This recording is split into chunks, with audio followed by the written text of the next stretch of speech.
Hey, how's it going, guys? It's Technical Tim here, and I want to thank everyone so much who's been liking all my videos and subscribing to the channel, and I'd really appreciate it if you gave this video a thumbs up, or subscribe if you haven't already. And I'm going to, just because Joanna's fight with Michelle Waterson is coming up, it's currently Thursday, by the way, and the fight's on Saturday. I'm going to talk about what makes Joanna so good, and most people probably think her striking, and that's very true. Like, she's a great striker, and that's kind of where she wins her fights. But there's a lot of good strikers. It's just a lot of people can kind of take them down and they can't get back up. But it's Joanna's get-ups that make her so good. And because she has get-ups, she can fight where she wants to fight, and that's on the feet. And that's kind of important in this matchup coming up against Michelle, because she's at a big volume edge on the feet. She has one, I'm not going to get into the striking numbers, but she has one of the best striking ratios in women's MMA, in the history of women's MMA, and especially standing strike differential. And Michelle kind of relies on grappling in a lot of her fights to kind of bail herself out, and she tried doing it versus Tecia Torres, and that's kind of a there's a little clip from that fight with Michelle and Tecia that I'll go over. But I really think it's really important for Michelle. I mean, she could, a sub or some type of random knockout or something can always happen in this sport, but I feel like it's a low percentage for Michelle, and it would just be a bad beat if you bet Joanna and Michelle finished her. It would just be unlucky. That's all it would be. So, but the kind of the higher win condition is probably her mixing in grappling to kind of maybe edge a couple rounds or something and just kind of keep the fight close. But Joanna's get-ups are fucking elite, and I think they're going to work in this matchup just like they generally work. And I'll kind of show you why, and I'm going to show you what Tecia Torres tried doing to get back up, and it kind of differentiates. Joanna's very differentiated from her peers in the get-ups, and the way she gets up, because I hear... you'll hear analysis, and you don't always, like, as a bettor, you don't always have to know the technique. If you can just tell people can get back up, that's good. But sometimes seeing the actual get up and comparing it to the style you're going can give you maybe a little bit of an extra edge at times. Not always, but sometimes. And I'm going to go kind of how her get ups and the way Michelle tries to hold you down, how they kind of match up versus each other. And this is how Joanna gets up. Everyone talks about how she gets up, but they don't actually say the techniques that she uses to get up. And what she does is, her goal is to get her underhook and get back up. It's what she does before she gets to the underhook that is so good. And she has a little other like kind of quirks in her technique, but she pretty much has the same go-to every single time. So I'm going to go over that right now. And what she does is, before she gets her underhook, she works from a butterfly. Like, if she has the underhook already, she doesn't need to get the butterfly, but she always has to get to the underhook first. And you'll kind of see what I mean more when I'm bringing up the tape. But I'll walk you through it just orally first. But she'll do a butterfly sweep to create space with her opponent so they can't be chest to chest with her, and then she'll go to a half guard sweep and get a left or right underhook and then work her way up, and you'll see it. And what other people do is they don't create that space, and they let Michelle kind of sit in their full guard. And whenever you do that, it's really hard to get up, and it's harder to fight for an underhook that way because you don't have space. So I'm going to walk you through this right now. So if we're kind of, this is Michelle and Tecia Torres. So Michelle, in true Michelle Waterson fashion, gets like a type of judo throw here. And if you look, she's just very chest to chest, and you see it's really hard for Tecia to dig the left underhook or a right underhook right now, because look, Michelle is just laying on her. And Michelle, like, she's sometimes frustrating to watch fight because she will take you down and lay on you. And in this fight, Tecia was tripling her up in the strikes, and Michelle was trying to steal rounds by just getting takedowns and doing this and not advancing position. But against Joanna, it's going to be a lot tougher to do this. But watch, Tecia makes a lot of like critical errors here. She's not really fighting for an underhook. She's not really creating space. And look, like Michelle can kind of she's just like kind of pushing on the head. And Michelle's just kind of staying close. And anytime she's trying to like kind of shrimp out, yeah, she'll just get chest to chest, and it allowed her to get to half guard there. And she's not fighting for an underhook or anything, is Tisha. She's super flat on her back, and she's allowing Michelle to get into her half guard and just stay kind of close to her chest. So see, there's like no separation here, and there's no underhook fighting at all, because Tisha is just, maybe she doesn't know to fight for underhooks, but also she doesn't have the space to really do it that much either.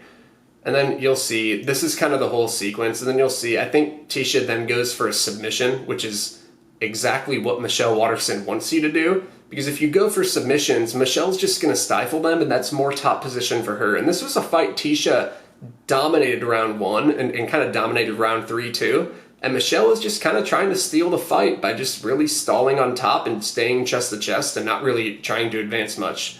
But yeah, I'm going to kind of just buffer through this, but yeah, Tisha goes for like a Kimura, and things like that allow Michelle to stay chest to chest and just keep her weight on you, okay? So that's kind of what a lot of people do on Michelle, and that's why Michelle can get some top time, because these people aren't doing the right thing, these fighters. Yeah, she's still going for a Kimura. That's just allowing Michelle to stifle and maintain top position. So now I'm going to a clip of Carla Esparza and Joanna Jędrzejczyk. And so watch what Joanna does. Okay. So what I talked about before, Joanna, what she does is she wants to get the underhook. And to get that underhook, to get back up, she has to create space. And the way she does it every single fight, it's literally her only thing she does, and it works every time. Because a lot of these girls just don't know the counter for it, and she does a lot of other kind of clever type of things that is actually very advanced, and some of the girls just seem to not know how to stop it, but she's gotten really good at just this specific get-up. So watch. So right now, Carla takes Joanna down, and also, I want to mention, Carla went 1 for 17 in takedowns in this matchup. This was the only takedown she got, and look how quick Joanna gets back up. Joanna's a fucking nightmare to get down and to hold down. So watch. Okay, look, she has a butterfly sweep right now. And so whenever you have that butterfly, she has a half butterfly in. I don't mean a butterfly sweep, just like she has a half butterfly in. And she's doing that. The only reason she ever does these butterflies is so she can get a right or left underhook. And she's creating space. See how Carla can't stay as chest to chest anymore because she's not in Joanna's guard. Joanna's putting her weight and moving Carla up to create space down this way. So watch. Boom. That created the space. See that? See that? And Joanna just got that right underhook. I'm going to rewind that for you. She has the right butterfly. Boom. She created the space and she got the right underhook. And so that's what she always does. She always wants to get this underhook. And if she just falls into a takedown where she already has the underhook, she doesn't need the butterfly type of position to create the space to get to the underhook. But if you take her straight down and you're in her guard, she goes to butterflies immediately because she doesn't accept bottom position. And watch. She gets the butterfly and she gets the right underhook. And this is something I saw on tape that's incredible. A lot of people, so if you see how she's reaching the right underhook actually down on Carla's leg, if she came up top with this arm, it would allow Carla to whizzer over that arm and be able to kind of hit back into Joanna. But because Joanna's arm is so low down on the leg, this is incredibly high level shit. Because it's so far down on the leg, Esparza can't get that overhook because it's too far down. She could probably get it, but she wouldn't have enough leverage to kind of put Joanna back down on her back. So that's the thing. So she always gets that underhook and she goes to the leg. See, she did put the overhook in for a second, but it was already too late. And she could have had the overhook. Just watch the whole sequence again. So she gets it, and then she starts doing the underhook towards the leg. And then once she gets to the leg, Esparza can't really get an overhook. And whenever she finally does get it, it's too late because she's on her leg, and Joanna's already getting her legs out. And then she just works her way back up. And watch what Joanna does. She fights hands well, fighting hands, fighting grips here. And then she just works her way out. So that's what she does every single fight, and it always works because it's hard to stop if you're good at just kind of getting the underhook. But it's her butterfly sweep and her butterfly half position that always allows her to get there. So this is what, and you'll see it in every fight. If she gets thrown into side control like Valentina did, I don't have that tape up here, but whenever you're in side control, like you already have an angle so you can get an underhook and go back up, so you won't see her go for a butterfly sweep to an underhook in that type of situation. But if you get down and you're in her guard, that's whenever she always goes to the butterfly and the underhook, and it's her go-to butterfly underhook. Okay, so this is against Claudia Gadelha, and Claudia's got a heavy top game. So watch. She gets taken down, and look, she's already doing that butterfly to create space, to get space. And let's differentiate that from Tisha and Michelle Waterson. I'm going to scroll all the way back. Look how there's no space. There's no space. Look how chest to chest. One, because she's in half guard, but even when she's in kind of full guard over here, before she gets into half guard,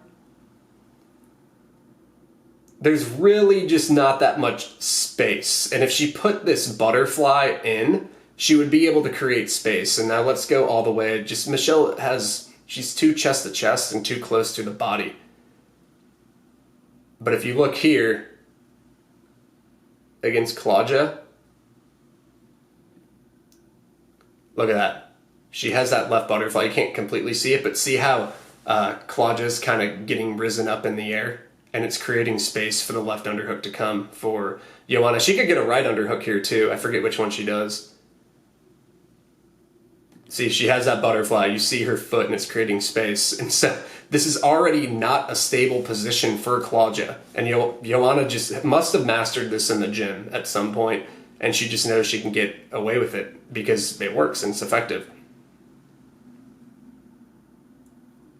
So see? See how much room there is, man? Like, look, she's looking at like where her butterfly is. She's positioning on Claudia's leg right now. Like, she's super aware of what she's doing. This isn't luck with these get-ups. It's not athleticism. It's just plain old technique. And there's a reason why she's so hard to hold down.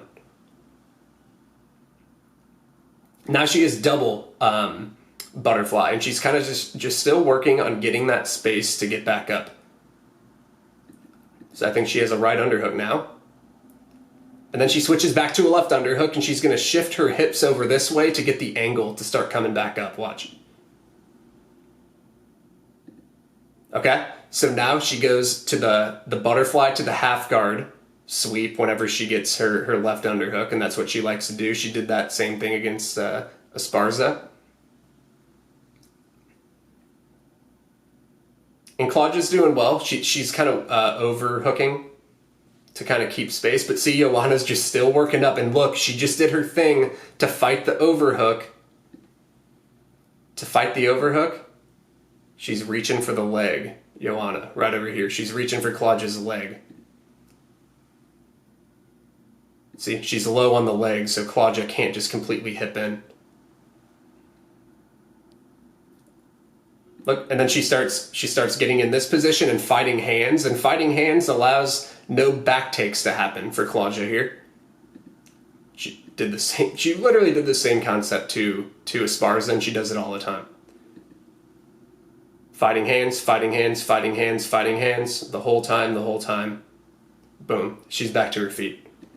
So that's what she does, and whenever you're watching her versus Waterson this weekend, just if she gets taken down, which I think Michelle can probably, it's going to be tough to take Joanna down. I do think Michelle can get her down. I just don't think she can do it enough, especially with the top position needed to kind of steal a lot of clock off the rounds. But Joanna, that's just what she does, and you'll see it this weekend. Whenever you're watching her, just watch her butterfly and her underhook and kind of the half guard she will get once she has the underhook. And that's usually how she gets back up, is if she doesn't have the underhook, she'll go butterfly, half guard, underhook, and then just kind of fight hands, and get back up. And that's what she does. And it's super underappreciated. And whenever you're kind of watching her fights, usually the commentators don't really call it out that much. So especially as kind of like a go-to process type of move that Joanna does. But it's really impressive, and she's a super high-level fighter. So I'm looking forward to the fight. I think Michelle's going to need a finish here, which it's MMA, it's possible, but I tend to think Joanna should win this fight. But I've been wrong before, so we'll see. But thank you so much. Please like this video if you enjoyed it, and subscribe to the channel. Thanks, guys.